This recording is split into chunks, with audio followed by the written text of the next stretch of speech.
महागणपतिं मनसा स्मरामि महागणपतिं మనసా స్మరామి. TR creations family అందరికీ నా హృదయపూర్వక ధన్యవాదాలు. సో అలాగే ఈ యొక్క మాసంలో సెప్టెంబర్ మాసంలో 7వ తారీఖు నుంచి 13వ తారీఖు వరకు కూడా, అంటే సెప్టెంబర్ మాసం 2వ వారానికి సంబంధించి వార ఫలాలు ద్వాదశ రాశుల వారికి ఏ విధంగా ఉండబోతున్నాయి ఏంటి అనేది మనం ఇక్కడ ఈ వీడియోలో చూద్దాం ఇవాళ. సో ఇక్కడ ఈ సెప్టెంబర్ మాసంలో ఈ 2వ వారం మనం మేజర్గా చూసినట్టయితే మొదటి వారం ఎలా ఉందో ప్లానటరీ ట్రాన్సిట్, సో గ్రహాల యొక్క గోచారం సేమ్ అలాగే ఉంది, ఎక్కడ మార్పు లేదు. ఇక్కడ మనకి చూస్తే మిథునంలో గురువుగారి యొక్క సంచారం, కర్కాటకంలో శుక్రుడి యొక్క సంచారం, రవి స్వక్షేత్రం సింహరాశిలో బుధుడితో కలిసి కేతువుతో కలిసి సంచారంలో ఉన్నారు. కుజుడు కూడా కన్యారాశి శత్రుక్షేత్రంలో కుజుడి యొక్క ఇక్కడ గోచారం ఉంది. కుంభరాశిలో రాహు యొక్క సంచారం జరుగుతుంది. శని భగవానుడు కూడా మీనరాశిలో వక్రించి ఆయన గోచారంలో ఉన్నారు, రెట్రాగ్రేషన్లో ఉన్నారు. మెయిన్గా ఇక్కడ మనం చూసినట్టయితే కనుక చంద్రుని యొక్క సంచారం ఈ వారం కుంభం, మీనం, మేషం, వృషభం ఈ 4 రాశుల మీదుగా చంద్రుని యొక్క సంచారం మనకి మెయిన్గా ఇక్కడ కనిపిస్తూ ఉంది. అదేవిధంగా ఇక్కడ మెయిన్గా మనం చూసినప్పుడు శని కుజుల యొక్క సమసప్తమం చెప్పుకుంటా ఉన్నాం. సో ఇది కూడా కంటిన్యూ అవుతూ ఉంది. మెయిన్గా శని కుజుల యొక్క సమసప్తమం ఆధారంగా, ఈ గ్రహాల స్థితి ఆధారంగా, చంద్రుని యొక్క గమనం ఆధారంగా ద్వాదశ రాశుల వారికి సంబంధించి ఎలాంటి ఫలితాలు ఈ వారం ఉండబోతున్నాయి ఏంటి అనేది మనం ఇప్పుడు చూద్దాం. సో మిథున రాశి వారికి సంబంధించి చూద్దాం. మిథున రాశి వారికి సంబంధించి చూస్తే కనుక ఈ రాశికి ద్వితీయంలో శుక్రుడు, తృతీయంలో రవి, తృతీయంలో కేతువు, 3 గ్రహాల యొక్క అనుకూలత మిథున రాశి వారికి మనకి ఇక్కడ కనిపిస్తూ ఉంది.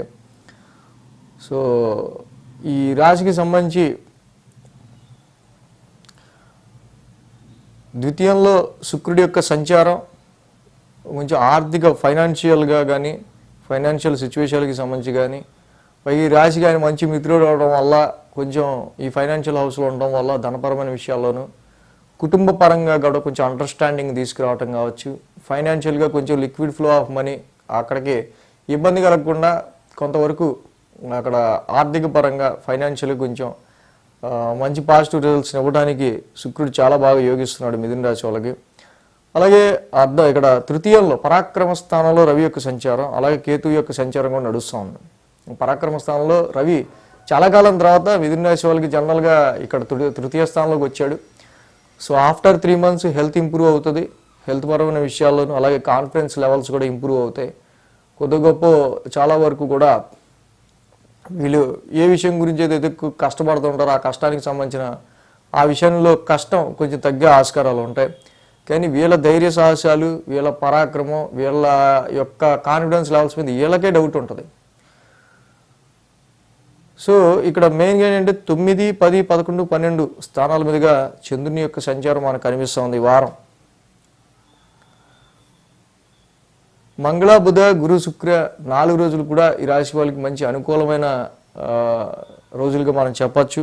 వారం ప్రారంభమే చాలా వరకు ఇక్కడ విదేశీ ప్రయాణాల గురించి ట్రై చేసే వాళ్ళకి, విదేశీ ప్రయాణాలకి సంబంధించి ప్రొఫెషనల్గా ట్రై చేసే వాళ్ళకి సంబంధించిన విషయాల్లో కొంచెం డిలేస్ అనేవి ఇక్కడ ఏర్పడే ఆస్కారాలు మనకి ఎక్కువగా కనిపిస్తూ ఉన్నాయి. దూర ప్రయాణాలు, లాంగ్ జర్నీస్, లాంగ్ డిస్టెన్స్ ట్రావెల్స్కి సంబంధించి వీళ్ళు ప్రయత్నాలు ఎక్కువ చేసే ఆస్కారాలు కనిపిస్తూ ఉన్నాయి. వారం ప్రారంభం కూడా కొంచెం దూర ప్రయాణాలు అనేవి కనిపిస్తుంది. మంగళ, బుధవారాల్లో వృత్తిపరమైన విషయాల్లో కొంచెం స్ట్రెయిన్ కొంచెం ఎక్కువ అవటం, వృత్తిపరమైన విషయాల్లో కొంచెం వీళ్ళు అక్కడ జరుగుతున్న సిచ్యువేషన్స్ని బట్టి కొంచెం ర్యాష్ డెసిషన్స్ అనేవి తీసుకునే ఆస్కారాలు మిథున రాశి వాళ్ళకి కనిపిస్తున్నాయి. కాబట్టి మంగళ, బుధవారాల్లో ప్రొఫెషనల్ కెరీర్కి సంబంధించిన విషయాల్లో, ప్రొఫెషనల్ పరమైన విషయాల్లో ర్యాష్ డెసిషన్స్ అనేవి కొంచెం తగ్గించుకుంటే మంచిది. శని కుజుల యొక్క సంసప్తమం ఇక్కడ ఎప్పుడైతే ఉందో, ఒక పక్క అర్ధాష్టమంలో కుజుడు ఉండడం వల్ల వీళ్ళకి ఒక రకమైన ఎమోషన్ని క్రియేట్ చేస్తుంటాడు, దానిలో అగ్రెషన్ని క్రియేట్ చేస్తుంటాడు, అన్కంఫర్ట్ని క్రియేట్ చేస్తుంటాడు. సో ఇక్కడ ఈ అర్ధాష్టమ కుజుడి యొక్క ప్రభావం దశమం మీద, దశమంలో శని యొక్క ప్రభావం చతుర్థం మీద ఉండటం వల్ల అటు ప్రొఫెషనల్గా ఇటు డొమెస్టికల్గా రెండింటికి మధ్య ఒక రకమైన గృహానికి, మీ యొక్క మానసిక ప్రశాంతతకి, ప్రొఫెషన్కి, మీ కర్మస్థానం చేసే పనికి అంటే మీ కంఫర్ట్స్కి మధ్య ఒక రకమైన గ్రహయుద్ధం జరుగుతూ ఉంటుంది. సో కాబట్టి ఓకే, ప్రస్తుతం సిచ్యువేషన్స్ ఇలా ఉన్నాయని మీరు గుర్తించి కామ్గా అగ్రెసివ్నెస్ని తగ్గించుకుని ముందుకెళ్తే ప్రొఫెషన్ రిలేటెడ్గా కొంచెం బెటర్గా ఉంటుంది. ఇక గురు శుక్రవారాలు చూస్తే లాభస్థానంలో చంద్రుని యొక్క సంచారం ఈ రాశి వాళ్ళకి. సో లాభస్థానంలో చంద్రుని యొక్క సంచారం యోగిస్తుంది. బట్ ఇందాక మనం చెప్పుకున్నట్టు మళ్ళీ ఆ రాశ్యాధిపతి కుజుడు చతుర్థంలోనే ఉన్నాడు. సో కాబట్టి ఈ మిథున రాశి వాళ్ళకి చాలా వరకు కూడా వాహనాల నడిపే విషయంలో కావచ్చు, మదర్ హెల్త్ విషయంలో కావచ్చు, చాలా వరకు కూడా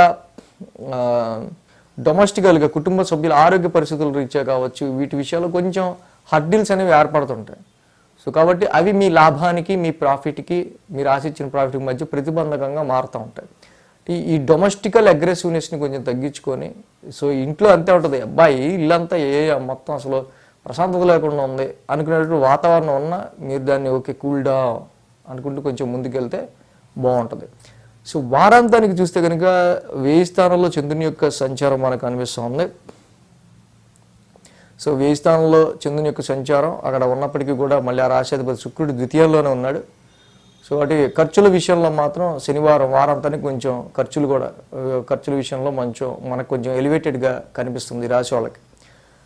అంటే మిథున రాశికి మెయిన్గా ఏంటంటే అర్ధాష్టమ కుజదోషము ఎక్కువ ఇంపాక్టివ్గా కనిపిస్తుంది. అర్ధాష్టమ కుజదోషం వల్లే ఇంటి పరంగా డొమెస్టికల్గా ఎక్కువ ఇబ్బంది.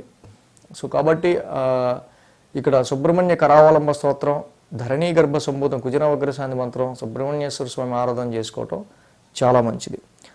అలాగే గురుని అతిచారం గురించి వీడియో చేయడం జరిగింది. గురుడి అతిచారం అంటే జనరల్గా సంవత్సరం ఉండాల్సిన గురుడు 6 నెలలకే ముందు రాశికి వెళ్ళిపోవటం. బట్ అతిచారం ఈసారి 1 సంవత్సరం జరగట్ల, చాలా ఎన్నో సంవత్సరాల తర్వాత జరుగుతుంది. చాలా వెరీ రేర్ వీడియో ఇది. ఫస్ట్ టైం మన టీఆర్ క్రియేషన్స్ తరఫున మనం చేయడం జరిగింది రీసెర్చ్ పాయింట్. సో ఆ వీడియో కూడా చూడండి, మీకు ఇంకా బాగా అర్థమవుతుంది.